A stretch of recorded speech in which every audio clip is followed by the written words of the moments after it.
Bonjour à tous. Aujourd'hui, 15 janvier 2024. Alors, je filme dans le noir puisque je suis à mon réveil. Il est un petit peu plus de 8 heures du matin quand vous aurez cette vidéo. Il sera peut-être 10 heures. Tout dépend de l'exportation, du temps d'exportation. Voilà, aujourd'hui est un jour spécial. Et effectivement, je ne peux pas passer à côté, puisque il y a un an déjà, je m'en souviendrai toujours, mais je ne suis pas à plaindre. Je voulais déjà commencer par ça. En effet, il y a un an, je partais avec Ludo. Ludo avec qui je fais beaucoup d'urbex. C'était un dimanche matin. Et à cette heure-là, nous étions sur la route. Et il faisait très très froid, il y a un an. Le temps était très très bizarre. Disons que il pouvait y avoir des pièges sur la route, et c'est ce qui nous est arrivé. En effet, sur la 4 voies, le dos roulait à 105, 110 km/h. Quand tout d'un coup, on voit au loin la route, la chaussée de la route différente. Différente dans le sens où ça faisait un petit peu neigeux, verglas. Je pourrais pas trop définir en fait, hein. C'est un mix, hein, neige, verglas, grêle, voilà. Malheureusement, avec déjà le temps des réactions hein, naturelles et le fait qu'on était à 105-110 km/h, c'était trop tard. Voilà, c'était trop tard. Eh bien, réflexe que tout le monde aurait eu, bien sûr, à cette allure-là, c'est de freiner, forcément. Mais c'était trop tard. On est parti sur le côté droit de la route. Et là, on a tapé, et encore tapé. On a fait comme on dit, des tonneaux. Hein. Je vous avoue que j'ai très peu de souvenirs de l'accident en lui-même. Je me souviens surtout du bruit assourdissant de tôle qui se froisse, un bruit désagréable. Je me souviens aussi avoir mis ma tête, m'être penchée et instinctivement avoir mis ma tête en fait entre mes genoux et protéger ma tête et mon visage avec mes mains. À ce propos, l'airbag, je ne m'en souviens pas du tout quand il s'est déclenché. Mais alors, je n'ai aucun souvenir. Alors, heureusement que je me suis protégé le visage, puisque j'ai vu ensuite que sur ma main, il y avait un gros hématome. Donc, évidemment, si je n'avais pas protégé mon visage, j'aurais eu l'hématome sur le visage.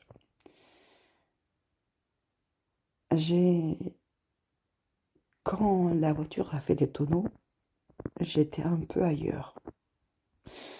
C'est-à-dire que j'ai attendu que ça se passe. Voilà, je n'ai pas crié, je n'ai pas ouvert ma bouche, je n'ai pas dit un mot, mais rien.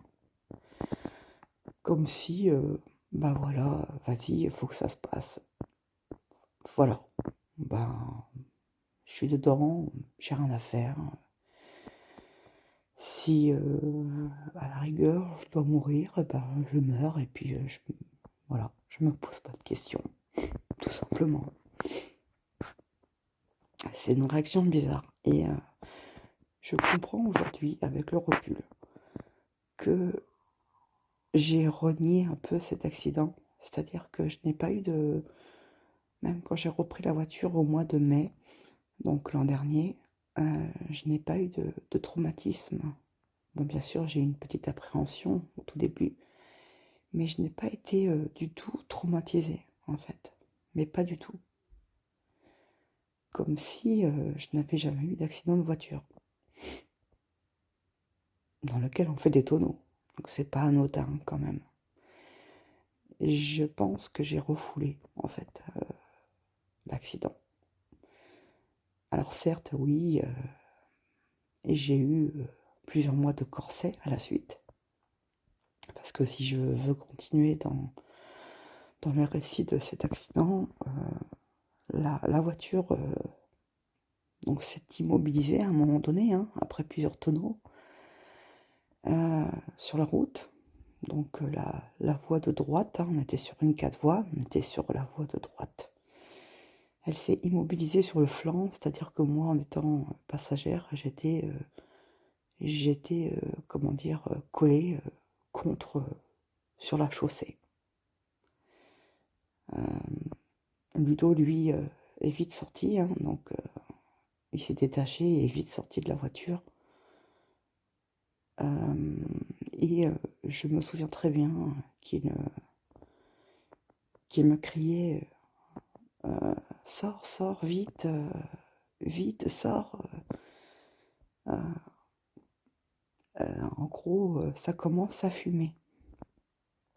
Alors bien sûr, là, vous vous doutez bien que j'ai eu cette image en tête, c'est-à-dire, eh ben, peur que la voiture prenne feu et que je reste dedans, voilà, coincée quoi, prise au piège. J'avais pas trop envie de mourir brûlée. C'est ouais, ce que je veux dire quoi. Enfin, et là j'ai quand même paniqué. J'ai eu peur. Là j'ai eu peur. À ce moment-là, oui. Alors j'ai essayé tant bien que mal de sortir de la voiture, rien à faire. Je n'avais aucune force et j'avais trop mal dans le bas du dos. Donc je n'ai pas réussi à sortir de la voiture. C'était impossible pour moi. Alors bon, heureusement, des voitures se sont arrêtées, des gens bienveillants sont sortis de leur voiture, ont protégé, on va dire, la zone. Parce que c'est ça que j'avais peur aussi, vu qu'on était immobilisé sur la route. J'avais peur du suraccident. Et qu'une voiture, fonce dans la voiture dans laquelle j'étais et que je ne pouvais rien faire. Ça, c'était ma plus grande peur aussi. Donc peur après l'accident, quoi. Alors heureusement, il y a eu une dame qui s'est arrêtée, qui était infirmière d'ailleurs, et qui m'a beaucoup soutenue jusqu'à l'arrivée des pompiers. Et je l'en remercie encore, parce que elle m'a rassurée. Moi, j'avais peur de ce que j'allais devenir, c'est-à-dire peur d'être handicapée, peur de perdre mes jambes, peur de plein de choses, en fait. J'arrivais plus à réfléchir, en fait, à être cohérente, on va dire. Il faisait très froid. On était bien au mois de janvier, hein. Il faisait très froid. Et j'ai attendu debout comme ça, parce que une fois debout, je ne pouvais plus bouger. De toute façon, c'était impossible, hein. La voiture était... Elle bougeait aussi, la voiture. Donc, c'était interminable. L'arrivée des pompiers, j'ai l'impression qu'ils sont arrivés 3 heures après. Bon, en réalité, ils sont peut-être arrivés 3/4 d'heure après. Mais j'avais peur. J'avais peur surtout de ce que j'allais devenir physiquement. Alors bien sûr, bon, les pompiers ont dû couper la voiture. Donc c'était la voiture de Ludo, hein, entre parenthèses, hein, celle que vous voyez à l'image, qui est évidemment partie à la casse. Ils ont dû découper la voiture pour me sortir. Voilà. Petite anecdote pas sympathique. Les pompiers, quand ils m'ont monté dans leur camion, enfin leur ambulance, m'ont fait tomber du brancard. Ils se sont trompés, hein, au lieu ils se sont trompés de bouton en gros, hein, voilà. Donc là par contre j'ai hurlé parce que... Enfin voilà, bon, bref. C'est une petite parenthèse. Alors je voulais je voulais aujourd'hui, bien sûr, un an après, forcément j'y pense. Et forcément, je me dis que j'ai eu la chance que beaucoup n'auraient pas eu. C'est-à-dire que, eh ben, nous avons eu une bonne étoile, j'ai eu une bonne étoile. Et je remercie ma protectrice, ma mamie, je sais que c'est elle. Parce que ce n'est pas anodin d'avoir un accident comme ça, de faire des tonneaux et de s'en sortir qu'avec une vertèbre fracturée, alors que ça aurait pu toucher aussi la moelle épinière et ça aurait pu être bien plus grave, hein, la mort, tout simplement. Et nous avons eu une bonne étoile. Et personnellement, aujourd'hui, je remercie encore ma mamie qui est là-haut et qui, je sais, est ma protectrice. Je remercie également tous ceux, et je parle de vous là, tous ceux qui m'ont soutenu quand j'étais à l'hôpital. Parce que oui, j'étais à 3 heures de chez moi, donc je n'avais pas de visite, j'avais personne. Et tous vos messages, tout ça m'ont fait du bien quand j'étais à l'hôpital. Et bien après aussi, quand j'avais le corset, que j'étais immobilisée chez moi. Et je vous remercie encore du fond du cœur. Voilà, par l'intermédiaire de cette vidéo.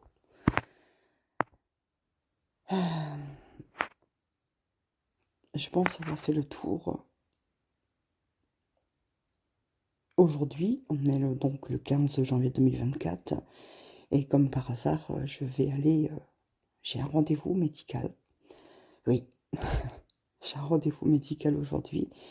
Et je dois vous avouer que j'ai certainement, en fait, l'accident, en fait, je n'ai pas eu de traumatisme apparent. C'est-à-dire que je n'ai pas été choquée quand j'ai repris la voiture. Je vous l'ai dit tout à l'heure, je crois. En fait, je crois que j'ai gardé tout en moi. Et que je vais vous dire que 2 semaines après l'accident, j'ai commencé à avoir 2 toutes petites plaques sur la peau. Alors bon, c'était pas grand-chose au début. Et puis, depuis 1 an, ça progresse. Et si bien que là, ça a progressé à une allure très très très vive depuis quelques semaines, que j'ai dû aller voir mon médecin généraliste en urgence pour lui dire stop, s'il vous plaît, faites marcher le piston ou je ne sais quoi, mais il faut que je voie un dermato très très vite. Alors elle m'a vu, elle a vu les dégâts. Oui, les dégâts. Et elle a réussi à m'avoir un rendez-vous chez un dermato aujourd'hui. Donc sur Rennes, à 50 km de chez moi. Alors je vais y aller. J'ai rendez-vous à midi aujourd'hui. Selon elle, il n'y a pas de doute. Et selon moi, il n'y a pas de doute aussi parce que j'avais fait mes recherches et voilà. Tout simplement du psoriasis. Voilà. Je suis franche, honnête avec vous. Voilà, c'est comme un peu une story time, comme on dit. Depuis 15 jours après l'accident l'an dernier, j'ai commencé à avoir des plaques. Et donc ce serait du psoriasis tout simplement. sauf que ça prend des proportions énormes et que là, en urgence aujourd'hui, voilà, je vais avoir ma confirmation normalement officielle que je fais du psoriasis, malheureusement. Alors on sait que les problèmes psychologiques, les problèmes de peau sont liés aux problèmes psychologiques et je dois vous avouer que, eh ben, depuis plusieurs jours, je fais quand même des crises d'angoisse. Je ne suis pas bien et peut-être que ça a un rapport justement avec l'accident, je ne sais pas. Enfin voilà, tout ça c'est psychologique, hein. Donc voilà, les conséquences de l'accident, heu, bien sûr, mon dos, c'est plus pareil, vous le savez. Je ne peux plus tenir debout, très longtemps, je ne peux plus piétiner, je ne peux plus il y a des choses qui me sont très, très difficiles aujourd'hui à faire, depuis l'accident. Malgré, voilà, malgré la rééducation, la réparation, tout ça, il y aura toujours des séquelles. Mais voilà, je tenais aujourd'hui à faire un petit point sur, ben oui, un accident est vite arrivé. Je conjure le mauvais sort puisque je prends la voiture, hein, depuis le 1er janvier. On dit jamais 203, mais pour moi, j'espère que ça ne va pas se produire. Parce que ça fait 2 ans, 2 années de suite que j'ai un accident de voiture au mois de janvier. Donc, je ne me laisse pas abattre et je ne suis pas reclus à la maison. Hem, donc voilà, hem, voilà, je vous ai dit, ce que j'avais sur le cœur et puis, que c'est vrai que la vie, tient à un fil, hein. On peut partir et puis avoir un accident et ben, mourir, hein, tout simplement. Il y en a qui n'ont pas la chance que j'ai eue ce jour-là. Hem, mais voilà, je voulais aussi vous dire que c'est quand même assez traître. Vous pensez ne pas être, blessé ou atteint psychologiquement, avoir été traumatisé et au final, ça ressort, d'une façon, étonnante, hein, par la peau. Comme me dit, le psychiatre, il me dit: «Mais pourquoi croyez-vous que l'on dit être mal dans sa peau?» Ah! Et là, j'ai compris. J'ai compris, pourquoi on a des problèmes de peau, psoriasis, eczéma, enfin tout ça. Oui, et oui, voilà. Enfin bref, voilà, je tiens à vous remercier encore, bah, de m'avoir écouté jusqu'au bout en ce matin, en ce lundi matin. Vous aurez la vidéo, selon l'exportation, le temps d'exportation peut-être, en fin de matinée. Mais en tout cas, là, il est un petit peu plus de 8 heures, bon 8h30 maintenant je pense. Et je vous souhaite en tout cas une bonne semaine. N'hésitez pas à me mettre des likes sur les vidéos, ça fait toujours plaisir. C'est vrai que c'est un gros, gros soutien, pour le travail que je peux vous proposer en tout cas. Voilà, bah, écoutez, je suis encore là, il faudra toujours me supporter. Allez, à bientôt. Je vous fais de gros bisous et encore merci pour tout le soutien que vous m'aviez apporté l'an dernier, c'était énorme. Merci beaucoup.